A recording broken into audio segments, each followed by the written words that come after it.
अगर एक दिन भी आपका बिना मेहनत की गुजरता है तो समझो कि आप लक्ष्य से एक कदम पीछे हो गए। इसीलिए गुजरे हुए कल की हानि का पश्चाताप करने के बजाय क्यों ना आज उस हानि की दुगनी ऊर्जा से क्षतिपूर्ति की जाए।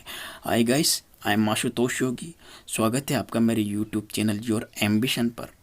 और आज हम 29 अगस्त से रिलेटेड करंट अफेयर्स के बारे में बातचीत करने वाले हैं। तो बने रहिएगा मेरे वीडियो के साथ में। और अगर आपको मेरा वीडियो पसंद आता है तो अपने दोस्तों के साथ शेयर कीजिएगा। लास्ट में मैं आपसे क्वेश्चन पूछूंगा तो उसका जवाब आप मुझे कमेंट बॉक्स में दीजिएगा। आइए शुरुआत करते हैं अपने पहले क्वेश्चन की। हाल ही में जीएसटी काउंसिल की 41वीं बैठक में वित्तीय वर्ष 2020-21 में जीएसटी कितने रुपए घटने का अनुमान है। तो जो अभी बैठक हुई थी जीएसटी के लिए, ये 41वीं बैठक, तो उसमें 2.35 लाख करोड़ रुपए, इतने प्रतिशत जीएसटी घटने का अनुमान है। अब ये क्यों घटने का अनुमान है? क्योंकि अभी कोविड-19 के कारण इकोनॉमिकल एरिया बहुत ज़्यादा प्रभावित हुआ है, इसीलिए ये घटने का अनुमान है। अब जीएसटी की बात आई तो आपको जीएसटी की फुल फॉर्म याद होनी चाहिए। Goods and service tax. क्या है? गुड्स एंड सर्विस टैक्स, वस्तु एवं सेवा कर। अच्छा, जीएसटी की जब बात आ गई तो जीएसटी के बारे में पूरी तरह से हम जान लेते हैं कि जीएसटी कब लागू हुआ, किसने सुझाव दिया और उस समय वित्त मंत्री कौन थे। तो जीएसटी 1 जुलाई 2017 को लागू किया गया था। और जीएसटी जब लागू किया गया तो मंत्री कौन थे? वित्त मंत्री कौन थे? हमारे अरुण जेटली। और जो जीएसटी है ये 2002 में एक विजय केलकर नाम की समिति थी, तो उसने इसका सुझाव दिया था। अच्छा, अभी प्रेजेंट टाइम में हमारे वित्त मंत्री कौन है? तो प्रेजेंट टाइम पे वित्त मंत्री है निर्मला सीतारमण। उसके अलावा प्रेजेंट टाइम में हमारे वर्तमान वित्त सचिव कौन है? तो यह है अभी अजय भूषण पांडे। वित्त मंत्री अलग होता है और वित्त सचिव अलग होता है। तो आप ध्यान रखना कि वित्त मंत्री तो निर्मला सीतारमण है और वित्त सचिव है वो अजय भूषण पांडे है। इतना ध्यान रखिएगा। बढ़ते हैं नेक्स्ट क्वेश्चन की ओर। हाल ही में कौन से क्रिकेटर T20 मैचों में 500 विकेट लेने वाले पहले गेंदबाज बने? अब ये T20 मैचों में बने, तो इतना याद रखिएगा कि T20 मैचों में रिकॉर्ड 500 विकेट लेने का जो है ये डेन ब्रावो के नाम है। डेन ब्रावो, ये देख रहे होंगे आप फोटो में, ये है डेन ब्रावो। जो T20 मैचों की बात आती है तो 500 विकेट लेने का जो रिकॉर्ड है ये डेवन ब्रावो के नाम है। लेकिन अगर वनडे की बात आ जाए तो वनडे क्रिकेट में किसका रिकॉर्ड है? तो वनडे क्रिकेट में वसीम अकरम का है। ये वसीम अकरम, इनका वनडे क्रिकेट में। और कर्टनी वॉल्स, इनका टेस्ट क्रिकेट में रिकॉर्ड है कि 500 विकेट लेने वाले टेस्ट क्रिकेट में कौन है? Courtney Walsh. और 500 विकेट लेने वाले वनडे में कौन है? ये वसीम अकरम। और जेम्स एंडरसन के बारे में मैंने आपको कल क्वेश्चन भी करवाया था कि जेम्स एंडरसन ये क्रिकेट के इतिहास में 600 विकेट लेने वाले पहले शख्स है। तो ये दुनिया के पहले ऐसे इंसान है जिसने 600 विकेट लिए। कौन है? Devon Bravo. उसके अलावा वनडे टेस्ट क्रिकेट में कौन है? टेस्ट क्रिकेट में कर्टनी वॉल्स। और वनडे में कौन है? वसीम अकरम। और क्रिकेट के इतिहास में तो जेम्स एंडरसन है ही सही।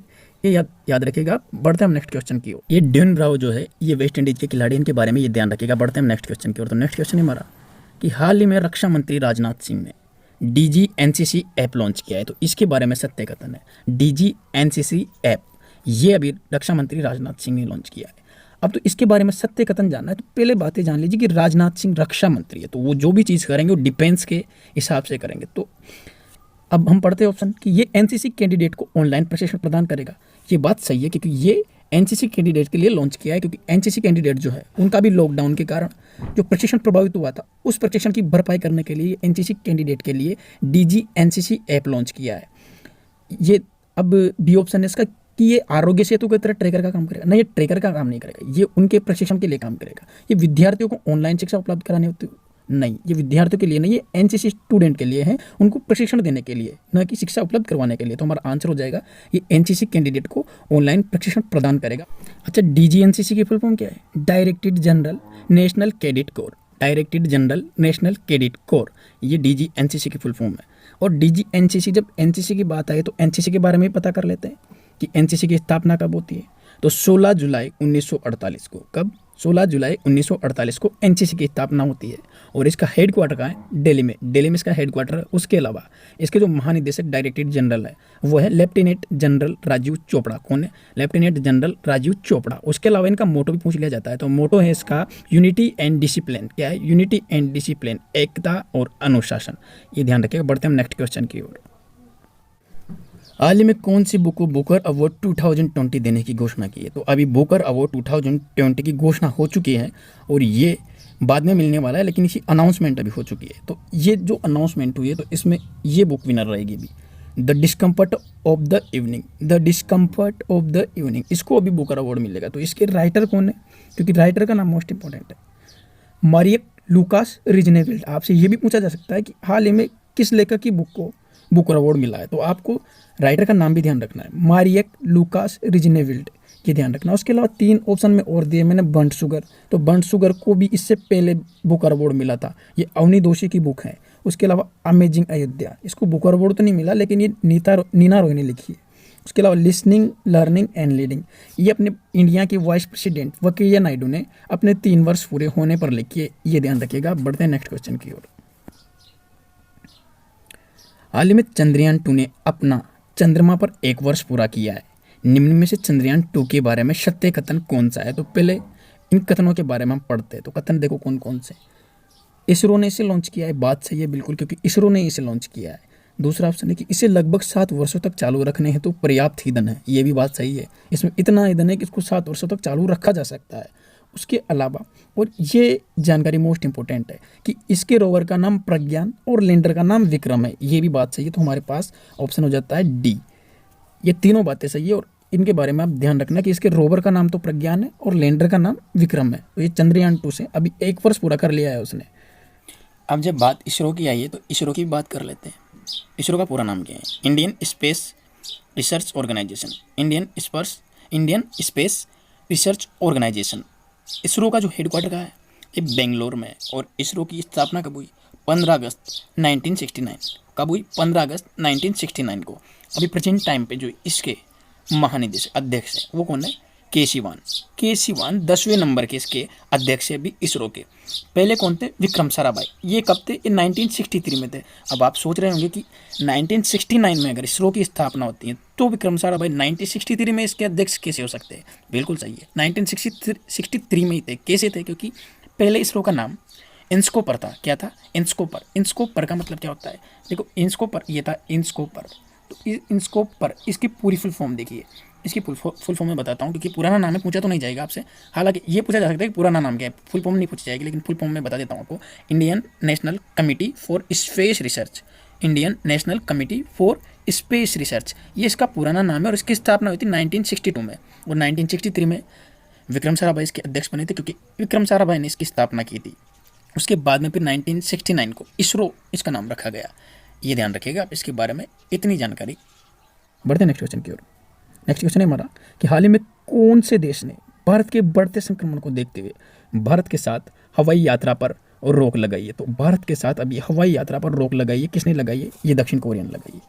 तो दक्षिण कोरिया ने रोक लगाई है। तो दक्षिण कोरिया, जो भारत में इतने सारे कोरोना के अभी पेशेंट आ रहे हैं, इतने सारे कोरोना के मामले बढ़ रहे, तो इसीलिए वहाँ की जो फ्लाइट इंडिया आती थी उसको अभी दक्षिण कोरिया सरकार ने रद्द कर दिया है। तो ये ध्यान रखिएगा। अच्छा, दक्षिण कोरिया और उत्तरी कोरिया ये दोनों बिल्कुल पास पास में ही है। तो दक्षिण कोरिया को उत्तरी कोरिया से कौन सी लाइन अलग करती है? तो ये याद रखना आपको कि दक्षिण कोरिया उत्तरी कोरिया से अलग किस लाइन से होता है? 38 पैरेलल। 38 पैरेलल। कौन सी? 38 पैरेलल। ये याद रखना, मोस्ट इंपोर्टेंट है, पूछा जाता है ये एग्जाम में। पढ़ते हैं आगे। हाल ही में भारत के कौन से मोबाइल ऑपरेटर ने अंडमान निकोबार में ultra fast 4G service launch की है? अब अंडमान निकोबार में किसने की है? ये एयरटेल ने की है। पहले तो याद रखो कि एयरटेल ने अल्ट्रा फास्ट 4G सर्विस अब अंडमान निकोबार में क्यों की है? अभी आपको पता था कि थोड़े दिनों पहले चेन्नई से अंडमान तक submarine optical fibre cable connectivity परियोजना का काम पूरा हुआ था और नरेंद्र मोदी जो हमारे भारत के प्रधानमंत्री है उन्होंने इसका उद्घाटन किया था। तो क्यों किया था? वहाँ अंडमान निकोबार में इंटरनेट कनेक्टिविटी बढ़ाने के लिए और पर्यटन को बढ़ावा देने के लिए। तो जो ये भारत की पहली कंपनी है जो वहाँ पे अभी सबसे पहले अल्ट्रा फास्ट 4G सर्विस देने वाली सबसे पहली कंपनी है एयरटेल। तो एयरटेल ने घोषणा की है। अब मेरी बात सुनिए कि अंडमान निकोबार में क्या बिछाई गई? अंडमान निकोबार में submarine optical fibre cable connectivity. तो मैंने कल भी बताया था आपको कि कल जियो जो है ये पश्चिम बंगाल में सबसी गेटवे बना रही है, सबसी केबल गेटवे। तो मैंने बताया था कि वो भी ऑप्टिकल फाइबर लगा होता है उसमें। तो वो किस पे काम करता है? वो TIR पे, पूर्ण आंतरिक परावर्तन पे काम करता है वो। तो ये जो अंडमान निकोबार में जो ये बिछाई गई है सबमरीन ऑप्टिकल फाइबर केबल, तो इसमें भी ऑप्टिकल फाइबर लगा रहता है। तो ये भी TIR के सिद्धांत पर काम करता है, ये ध्यान रखना आप इसके बारे में। चेन्नई से अंडमान की राजधानी पोर्ट ब्लेयर, वहाँ तक ये बिछाई गई थी इंटरनेट को बढ़ावा देने के लिए अंडमान निकोबार में। तो वहाँ सबसे पहले नेट कौन देगा? वहाँ एयरटेल देगा। इस पहली कंपनी जो अल्ट्रा फास्ट 4G नेट वहाँ पे देगी। तो ये ध्यान रखना। बढ़ते हैं हम नेक्स्ट क्वेश्चन की ओर। नेक्स्ट क्वेश्चन है हमारा कि हाल ही में किस कंपनी ने हालो फिटनेस बैंड लॉन्च किया है। हालो फिटनेस बैंड ये क्या करेगा, आपकी बॉडी फिटनेस के बारे में बताएगा, आपके बॉडी फैट के बारे में बताएगा, आपके बॉडी का रेशियो का मैनेजमेंट करेगा ये आपको। तो ये ट्रैकर है, एक तरह से फिटनेस ट्रैकर है ये।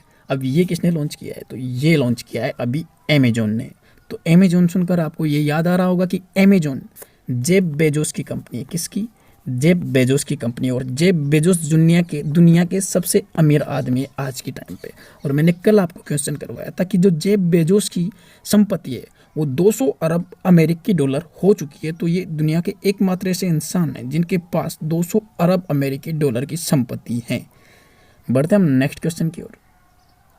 देश की कौन सी कंपनी पहली प्लाज्मा थेरेपी वैक्सीन पर काम कर रही है। अब प्लाज्मा थेरेपी वैक्सीन, तो इसके बारे में सही उत्तर होगा इंस्टास फार्मा। अभी इंस्टास फार्मा जो कंपनी है ये देश की पहली प्लाज्मा थेरेपी वैक्सीन बना रही है। प्लाज्मा थेरेपी वैक्सीन का मतलब क्या है कि जो मोस्ट ऑफ कोविड-19 के इलाज के लिए भारत में भी प्लाज्मा से इलाज किया जा रहा है।